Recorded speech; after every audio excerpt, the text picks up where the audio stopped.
Hello မေဒီနေ့မေအရန်လိုချင်နေတဲ့ပိုလင်းအိတ်လေးကိုunboxing လုပ်သွားမှာဖြစ်ပါတယ်ဒီအိတ်လေးကဘာလို့ဝယ်ဖြစ်သွားလဲဆိုတော့မေရဲ့သားလေးပေါ့နော်မေရဲ့သားလေးပစ္စည်းလေးတွေရယ်ပြီးတော့မေခီးသွားရင်ပဲဖြစ်ဖြစ်ပေါ့နော်မေအိတ်အကြီးလိုချင်များနဲ့ဒီအိတ်လေးကိုဝယ်ဖြစ်သွားတာပါအဲ့တော့မေတို့ဒီအိတ်လေးကို unboxing စလုပ်လိုက်ကြမယ်နော်အိတ်ကြီးကအကြီးကြီးပဲဟုတ်ဒါတေးချတော့လားတို့ရဲ့ကက်လေးတို့ဘာအိတ်လေးလဲဆိုတာကိုတို့တခါလေးထည့်ထားတာတို့ရဲ့ logo နဲ့အိတ်လေးပေါ့နော်ခီးတွေဘာညာသွားရင်ဒီအိတ်လေးနဲ့ထည့်သွားရုံပဲဒီတိုင်းထည့်ပြီးတည်သွားတာတက်စားရင်တော့နည်းနည်းလေးပို့ပြီးတော့အဆင်ပြေတာပေါ့နည်းနည်း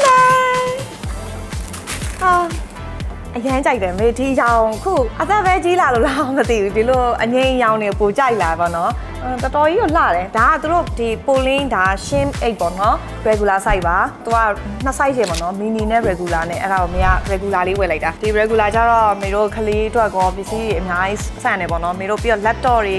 iPad တွေအဲ့လိုတွေလည်းဆန့်တယ်အဲ့တော့တော်တော်အဆင်ပြေတယ်မီနီ size ကိုမေသွားပြီးတော့ try ကြည့်တာမီနီကလည်းလေမေခန္ဓာကိုယ်မှာတော်တော်ပျောက်သွားတယ်အဲ့တော့မီနီနဲ့ regular size မှာမေ recommend လုပ်ချင်တာလူကောင်နည်းနည်းလေးညှက်ပြီးသေးတဲ့သူတွေကတော့မီနီ size လေးဟိုဝယ်သင့်တယ်မေလိုလူကောင်နည်းနည်းထွားတဲ့သူတွေကြတော့ဒီလို regular size ပို့ပြီးတော့ဝယ်သင့်တယ်ပေါ့နော် regular ကလည်းလေကြီးတော့တာလေနည်းနည်းအဲ့လိုကြီးရလို့ခံစားရတော့ဒီလားမေလေးလေအစပုံနေတဲ့မှာဟဲ့ size ကြီးကကြီးတယ်ဘာညာပေါ့အော်မီနီလောက်ပဲတော်ပါပြီလို့မေသွားလဲ try ကြည့်ရောမီနီကလုံးဝအဆင်မပြေဘူးမေနဲ့အဲ့တော်သေးတယ်ပြောရမယ်အပြင်မှာသွားပြီးတော့ sam try ကြည့်လိုက်တာအဲ့အရောင်ကလေအများကြီးရှိရသေးလား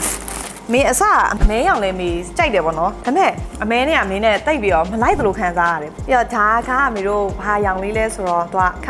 မဲရောင်လေးပါသူ့မှာအမဲရောင်တို့အဲ့လိုဒီထက်နည်းနည်းလေးအညိုရင်းတဲ့ဟာလေးတွေရှိတယ်ပြီးတော့ဒီထက်နည်းနည်းလေးမှိန်တဲ့အရောင်လေးတွေလည်းရှိသေးတယ်အဲ့လိုမျိုးပေါ့နော်အရောင်မျိုးစုံရှိရဲသူကအဲ့ဒီထဲမှာဒီရောင်ကတော့နည်းနည်း popular ဖြစ်ဆုံးပေါ့နော်ထဲမှာအိတ်သေးလေးတစ်ခုပါပြီးရယ်ဟောပစ္စည်းလေးပါလေးပေါ့နော်ပတ်စံလေးတွေနှခမ်းတွေတို့မိတ်ကပ်သေးလေးတွေတို့အဲ့ဟာလေးထည့်လို့ရတယ်ဒီမှာပိုလင်းဆိုပြီးတော့သူလူကိုသေးလေးပါတယ်အကြီးပြူပြတဲ့လည်းမဟုတ်ဘူးနော်တော်တော်လှတယ်ပြီးတော့ဒီဟာဒီဇိုင်းနှမျိုးရှိတယ်ဒီလိုမျိုးကြီးလို့လည်းရတယ်ဒီလိုမျိုးဒါပေမဲ့မေကဒီဒီဇိုင်းတော့မကြိုက်ဘူးနည်းနည်းလေးသိရမလားအသက်ကြီးသွားတဲ့ပုံစံပေါက်တယ်ဒါပေမဲ့လေဒီက beach တွေဘာတွေသွားရင်ဒီလိုပုံစံလေးနဲ့သွားရင်မိုက်တယ်ဒီလိုပုံစံလေးနဲ့လေသိရမလားဒါပေမဲ့မေကတော့မကြိုက်ဘူးမေအတွက်ဒါကြီးကတော်တော်ကြီးသွားတယ်လို့ခံစားရလို့ဒီဒီဇိုင်းလေးပဲမေကကြိုက်တယ်လုံးဝပန်းပုံလေးဖူးဖူးလေးဖြစ်နေလိုမျိုးလေးပြီးတော့ဒီကျိုးဝကြတော့လေသူကအထဲထဲမှာခြီဖို့အတွက်ဒီလိုမျိုးပြန်ခြီဖို့ဒီလိုခြီရမှာထုံးတာလေးကလှလို့မင်းမလုပ်ပြတော့ဒီလိုမျိုးလုပ်ရမှာတကယ်ကတော့အဲ့လိုမျိုးလေးဖြစ်သွားမှာသူကစစ်တော့မပါဘူးအဲ့တခုတော့မကောင်းပေါ့နော်ဒါပေမဲ့သူ့ဟာနဲ့သူဒီတိုင်းလေးလည်းတော်တော်လှပါတယ်ပြီးတော့ကျိုးက